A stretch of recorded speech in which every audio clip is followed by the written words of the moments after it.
जय श्री कृष्णा। आपका दीक्षिखा के चैनल में स्वागत है।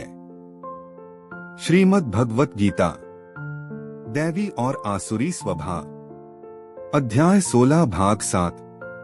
त्रिविध नरकसेदम द्वारण नाशनमात्मनः कामा क्रोधस्तथा लोभास्तस्मादेतत्त्रयं त्यजेत्। इसका भावार्थ है, इस नरक के 3 द्वार हैं, काम, क्रोध और लोभ।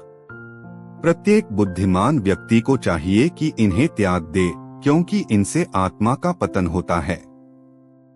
इसका तात्पर्य है, यहाँ पर आसुरी जीवन आरंभ होने का वर्णन हुआ है। मनुष्य अपने काम को तुष्ट करना चाहता है, किंतु जब उसे पूरा नहीं कर पाता तो क्रोध तथा लोभ उत्पन्न होता है।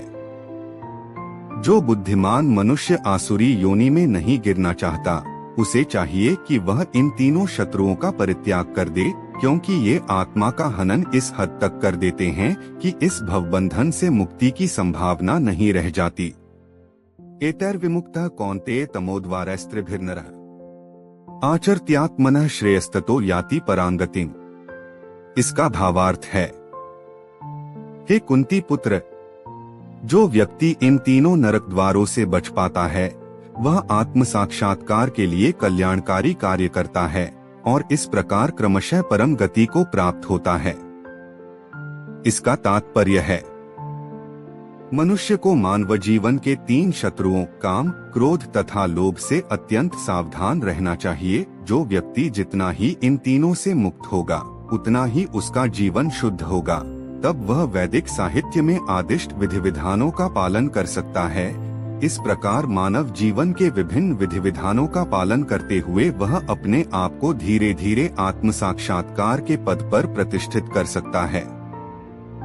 यदि वह इतना भाग्यशाली हुआ कि इस अभ्यास से कृष्ण भावनामृत के पद तक उठ सके, तो उसकी सफलता निश्चित है। वैदिक साहित्य में कर्म तथा कर्मफल की विधियों का आदेश है, जिससे मनुष्य शुद्धि की अवस्था, संस्कार तक पहुंच सके। सारी विधि काम, क्रोध तथा लोभ के परित्याग पर आधारित है।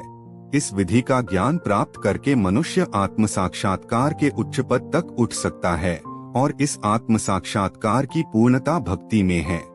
भक्ति में बद्ध जीव की मुक्ति निश्चित है। इसीलिए वैदिक पद्धति के अनुसार 4 आश्रमों तथा 4 वर्णों का विधान किया गया है।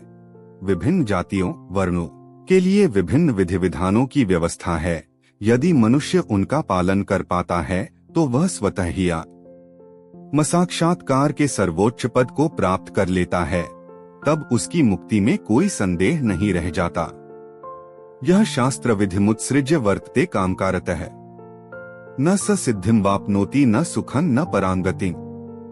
इसका भावार्थ है, जो शास्त्रों के आदेशों की अवहेलना करता है और मनमाने ढंग से कार्य करता है, उसे न तो सिद्धि, न सुख, न ही परमति की प्राप्ति हो पाती है। इसका तात्पर्य है, जैसा कि पहले कहा जा चुका है, मानव समाज के विभिन्न आश्रमों तथा वर्णों के लिए शास्त्र विधि दी गई है। प्रत्येक व्यक्ति को इन विधि विधानों का पालन करना होता है। यदि कोई इनका पालन न करके काम, क्रोध और लोभवश स्वेच्छा से कार्य करता है, तो उसे जीवन में कभी सिद्धि प्राप्त नहीं हो सकती। दूसरे शब्दों में, भले ही मनुष्य ये सारी बातें सिद्धांत के रूप में जानता रहे, लेकिन यदि वह इन्हें अपने जीवन में नहीं उतार पाता, तो वह अधम जाना जाता है। मनुष्य योनि में जीव से आशा की जाती है कि वह बुद्धिमान बने और सर्वोच्च पद तक जीवन को ले जाने वाले विधानों का पालन करे। किंतु यदि वह इनका पालन नहीं करता, तो उसका अधःपतन हो जाता है। लेकिन फिर भी जो विधि विधानों तथा नैतिक सिद्धांतों का पालन करता है, किंतु अंततोगत्वा परमेश्वर को समझ नहीं पाता, तो उसका सारा ज्ञान व्यर्थ जाता है। और यदि वह ईश्वर के अस्तित्व को मान भी ले, किंतु यदि भगवान की सेवा नहीं करता, तो भी उसके सारे प्रयास निष्फल हो जाते हैं।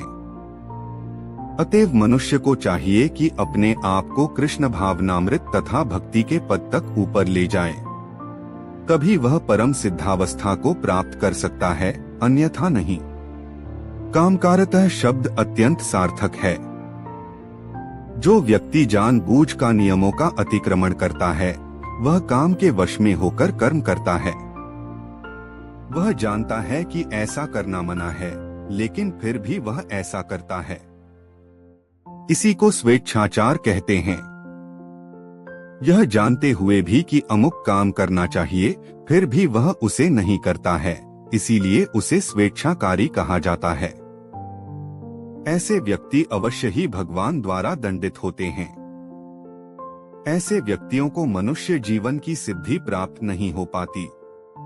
मनुष्य जीवन तो अपने आप को शुद्ध बनाने के लिए है, किंतु जो व्यक्ति विधि विधानों का पालन नहीं करता वह अपने को न तो शुद्ध बना सकता है, न ही वास्तविक सुख प्राप्त कर सकता है। तस्मात् शास्त्रं प्रमाणते कार्याकार्य व्यवस्थितो ज्ञात्वा शास्त्र विधानोक्तं कर्म कर्तुमिहार्हसि। इसका भावार्थ है, अतएव मनुष्य को यह जानना चाहिए कि शास्त्रों के विधान के अनुसार क्या कर्तव्य है और क्या अकर्तव्य है। उसे विधि विधानों को जानकर कर्म करना चाहिए, जिससे वह क्रमशः ऊपर उठ सके। इसका तात्पर्य है, जैसा कि 15वें अध्याय में कहा जा चुका है, वेदों के सारे विधि विधान कृष्ण को जानने के लिए हैं। यदि कोई भगवद गीता से कृष्ण को जान लेता है और भक्ति में प्रवृत्त होकर कृष्ण भावनामृत को प्राप्त होता है, तो वह वैदिक साहित्य द्वारा प्रदत्त ज्ञान की चरम सिद्धि तक पहुंच जाता है। भगवान चैतन्य महाप्रभु ने इस विधि को अत्यंत सरल बनाया। उन्होंने लोगों से केवल हरे कृष्ण महामंत्र जपने तथा भगवान की भक्ति में प्रवृत्त होने और अर्च विग्रह को अर्पित भोग का उच्चिष्ट खाने के लिए कहा। जो व्यक्ति इन भक्ति कार्यों में संलग्न रहता है, उसे वैदिक साहित्य से अवगत और सार तत्व को प्राप्त हुआ माना जाता है। निस्संदेह उन सामान्य व्यक्तियों के लिए जो कृष्ण भावना भावित नहीं हैं या भक्ति में प्रवृत्त नहीं हैं, करणीय तथा अकरणीय कर्म का निर्णय वेदों के आदेशों के अनुसार किया जाना चाहिए। मनुष्य को तर्क किए बिना तदनुसार कर्म करना चाहिए। इसी को शास्त्र के नियमों का पालन करना कहा जाता है। शास्त्रों में वे 4 मुख्य दोष नहीं पाए जाते जो बद्ध जीव में होते हैं। ये हैं अपूर्ण इंद्रिया, कपटता, त्रुटि करना तथा मोहग्रस्त होना। इन 4 दोषों के कारण बद्ध जीव विधि विधान बनाने के लिए अयोग्य होता है। अतएव विधि विधान जिनका उल्लेख शास्त्र में होता है, जो इन दोषों से परे होते हैं, सभी बड़े बड़े महात्माओं, आचार्यों तथा महापुरुषों द्वारा बिना किसी परिवर्तन के स्वीकार कर लिए जाते हैं। भारत में आध्यात्मिक विद्या के कई दल हैं, जिन्हें प्रायः 2 श्रेणियों में रखा जाता है, निराकारवादी और साकारवादी।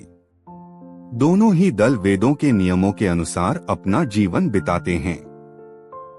शास्त्रों के नियमों का पालन किए बिना कोई सिद्धि प्राप्त नहीं कर सकता। अतएव जो शास्त्रों के तात्पर्य को वास्तव में समझता है, वह भाग्यशाली माना जाता है। मानव समाज में समस्त पतनों का मुख्य कारण भागवत विद्या के नियमों के प्रति द्वेष है। यह मानव जीवन का सर्वोच्च अपराध है। अतएव भगवान की भौतिक शक्ति अर्थात माया त्रैतापों के रूप में हमें सदैव कष्ट देती रहती है। यह भौतिक शक्ति प्रकृति के 3 गुणों से बनी है। इसके पूर्व की भगवान के ज्ञान का मार्ग खुले, मनुष्य को कम से कम सतोगुण तक ऊपर उठना होता है। सतोगुण तक उठे बिना वह तमो तथा रजोगुणों में रहता है, जो आसुरी जीवन के कारण स्वरूप हैं। रजो तथा तमोगुणी व्यक्ति शास्त्रों, पवित्र मनुष्यों तथा भगवान के समुचित ज्ञान की खिल्ली उड़ाते हैं। वे गुरु के आदेशों का उल्लंघन करते हैं और शास्त्रों के विधानों की परवाह नहीं करते। वे भक्ति की महिमा का श्रवण करके भी उसके प्रति आकृष्ट नहीं होते। इस प्रकार वे अपनी उन्नति का अपना निजी मार्ग बनाते हैं। मानव समाज के ये ही कतिपय दोष हैं, जिनके कारण आसुरी जीवन बिताना पड़ता है। किंतु यदि उपयुक्त तथा प्रामाणिक गुरु का मार्गदर्शन प्राप्त हो जाता है, तो उसका जीवन सफल हो जाता है, क्योंकि गुरु उच्च पद की ओर उन्नति का मार्ग दिखा सकता है। इस प्रकार श्रीमद् भगवद गीता के 16वें अध्याय दैवी तथा आसुरी स्वभाव का भक्ति वेदांत तात्पर्य पूर्ण हुआ। गीता का अगला अध्याय सुनने के लिए चैनल को लाइक, शेयर और सब्सक्राइब जरूर करें। धन्यवाद।